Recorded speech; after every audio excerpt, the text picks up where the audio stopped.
Aku akan menurunkan dari langit hujan roti bagimu.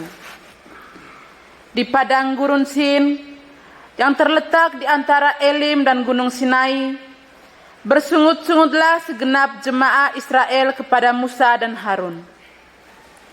Mereka berkata, andai kata tadinya kami mati di tanah Mesir oleh tangan Tuhan, tak kala kami duduk menghadapi kuali penuh daging dan makan roti sepuas hati. Sebab kamu membawa kami keluar ke padang gurun ini untuk membunuh seluruh jemaah ini dengan kelaparan. Lalu berfirmanlah Tuhan kepada Musa, sesungguhnya aku akan menurunkan dari langit hujan roti bagimu. Maka bangsa itu akan keluar dan memungut tiap-tiap hari sebanyak yang perlu untuk sehari. Dengan cara itu, aku hendak menguji apakah mereka hidup menurut hukumku atau tidak. Aku telah mendengar orang Israel bersungut-sungut. Katakanlah kepada mereka, pada waktu senja kamu akan makan daging, dan pada waktu pagi kamu akan makan roti, sampai kenyang. Maka kamu akan mengetahui bahwa akulah Tuhan Allahmu. Pada waktu petang, datanglah berduyun-duyun burung-burung puyuh menutupi perkemahan mereka. Pagi harinya terhamparlah embun sekeliling perkemahan. Setelah embun menguap, tampaklah pada permukaan gurun sesuatu yang halus, mirip sisik, halus seperti embun yang membeku di atas tanah. Melihat itu, umat Israel saling bertanya-tanya, apakah ini? Sebab mereka tidak tahu apa itu.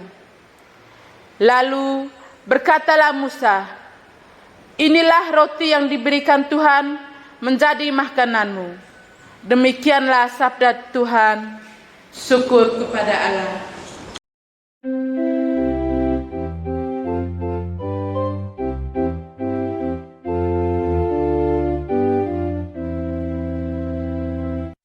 Tuhan memberi mereka roti dari langit. Aku mau menuturkan hikmat yang telah kami dengar dan kami ketahui,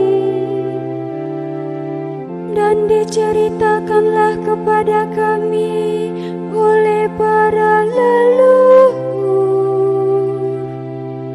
Kami mau meneruskannya kepada angkatan yang kemudian. Puji-pujian kepada Tuhan dan kekuatannya. Tuhan memberi mereka roti dari langit. Maka Ia memberi perintah kepada awan-awan dari atas dan membuka pintu-pintu langit. Ia menghujankan mana untuk dimakan dan memberi mereka gandum dari langit. Tuhan memberi mereka roti dari langit.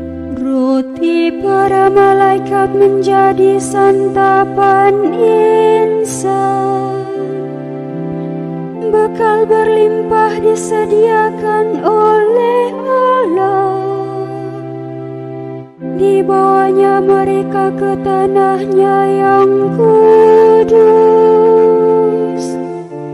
ke gunung-gunung yang Ia rebut dengan tangan kanannya.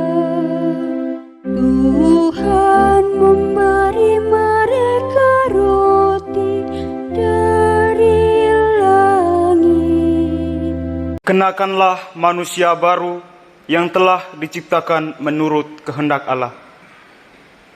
Bacaan dari surat Rasul Paulus kepada jemaat di Efesus. Saudara-saudara, di dalam Tuhan aku menegaskan hal ini kepadamu.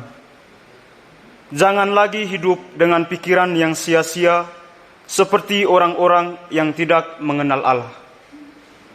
Kamu jangan hidup secara demikian. Kamu telah belajar mengenal Kristus. Karena kamu telah mendengar tentang Dia dan menerima pengajaran di dalam Dia menurut kebenaran yang nyata dalam Yesus. Maka, sehubungan dengan kehidupanmu yang dahulu, kamu harus menanggalkan manusia lama yang menemui kebinasaan oleh karena nafsu yang menyesatkan, supaya kamu dibarui di dalam roh dan pikiranmu. Hendaklah kamu mengenakan manusia baru yang telah diciptakan menurut kehendak Allah. Hendaklah kamu hidup di dalam kebenaran dan kekudusan yang sesungguhnya.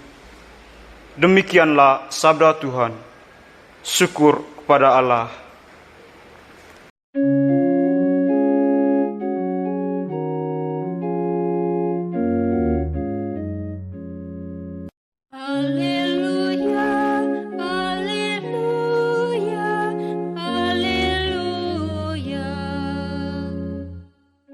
Manusia hidup bukan dari roti saja, tetapi dari setiap firman yang keluar dari mulut Allah. Haleluya, haleluya, haleluya. Mama, kakak adik, sama saudara-saudari sekalian yang terkasih dalam Tuhan kita Yesus Kristus. Pada hari ini kita merayakan hari Minggu Biasa ke-18. Jika pada pekan kemarin Yesus memberi makan kepada begitu banyak orang yang datang, bacaan pada hari ini mengisahkan tentang Yesus yang mewartakan dirinya sebagai roti yang hidup. Sebagai roti yang hidup, Dia menginginkan supaya kita datang dan berserah kepada Dia. Dia yang merupakan sumber kekuatan, Dia yang merupakan sumber pengharapan. Bacaan-bacaan dalam pekan ini mengajarkan kita beberapa poin penting yang bisa kita refleksikan pada hari ini. Pertama, aku akan menurunkan dari langit roti bagimu. Keluaran 16:4. Perjuangan untuk keluar dari perbudakan Mesir nyatanya menempatkan bangsa Israel dalam keadaan lapar dan mereka lelah. Di padang gurun Sin, mereka kelaparan setelah 15 hari perjalanan keluar dari Mesir.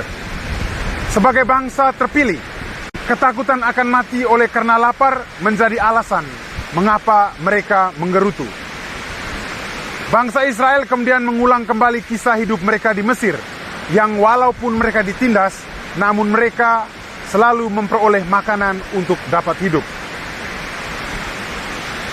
Perjuangan untuk memperoleh makanan dan bisa hidup kemudian dinyatakan, dan kemudian Yahweh, si pemilik kehidupan, Dia yang memilih bangsa Israel sebagai bangsa terpilih, menurunkan roti dan juga air bagi bangsa Israel.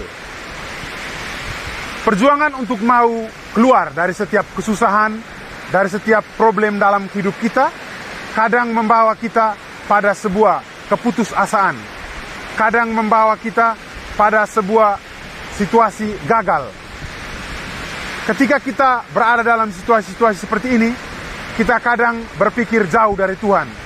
Kita kadang tidak mau menghiraukan cinta Tuhan. Kita kadang berpikir terlalu jauh dan kita kadang tidak mau memberikan diri sepenuhnya kepada Tuhan. Kita tidak memberikan pengharapan kita kepada Tuhan. Namun nyatanya, dalam kisah bangsa Israel di padang gurun Sin, mereka kemudian memperoleh makanan setelah gerutu mereka didengarkan oleh Yahweh.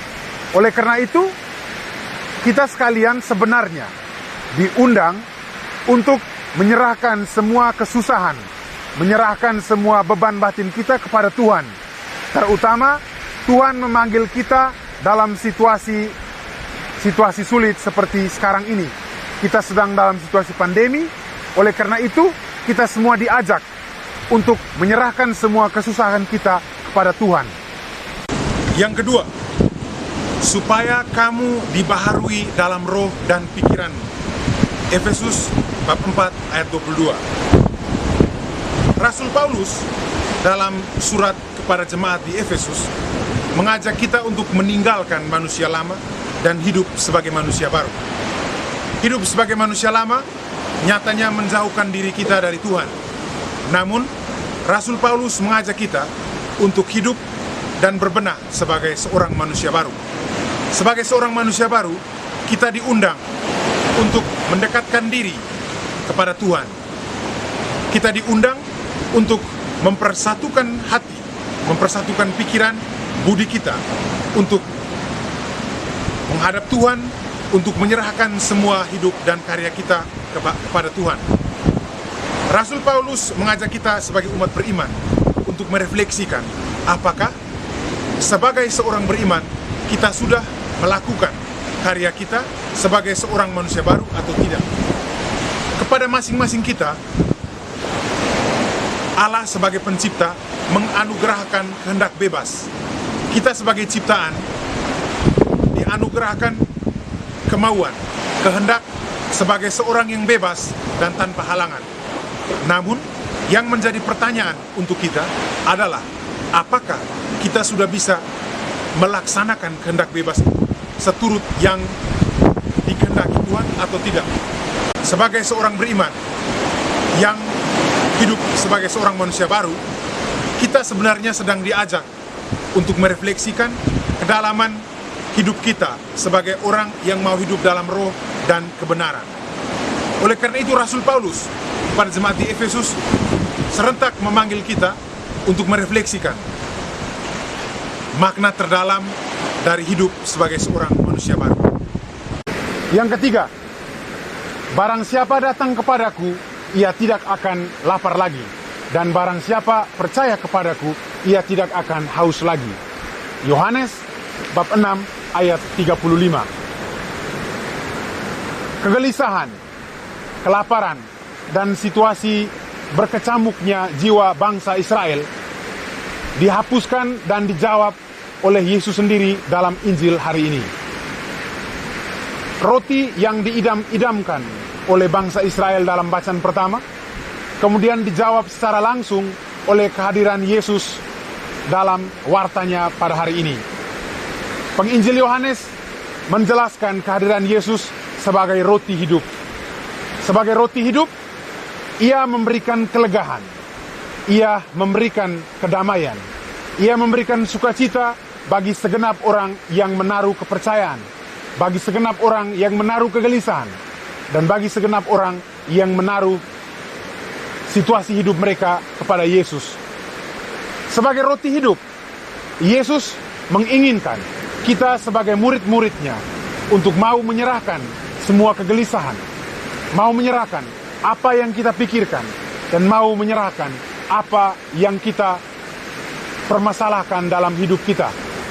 Sebagai seorang beriman, sebagai pribadi dalam masyarakat, sebagai seorang anak dalam keluarga, sebagai bapak keluarga, juga sebagai seorang ibu rumah tangga, Yesus mengajak kita untuk menyerahkan semua problem dalam hidup kita kepada Dia yang merupakan sumber kekuatan, kepada Dia yang adalah roti hidup. Sebagai roti hidup, Ia mengajak kita untuk menyerahkan pengharapan kita secara penuh kepada Dia. Barang siapa datang kepadaku, ia tidak akan lapar lagi. Dan barang siapa percaya kepadaku, ia tidak akan haus lagi. Kalimat ini serentak merupakan ajakan bagi kita di hari ini untuk merenungkan diri, merefleksikan kembali apakah kita sudah mau menjadikan Yesus sebagai sumber pengharapan dalam hidup kita atau tidak.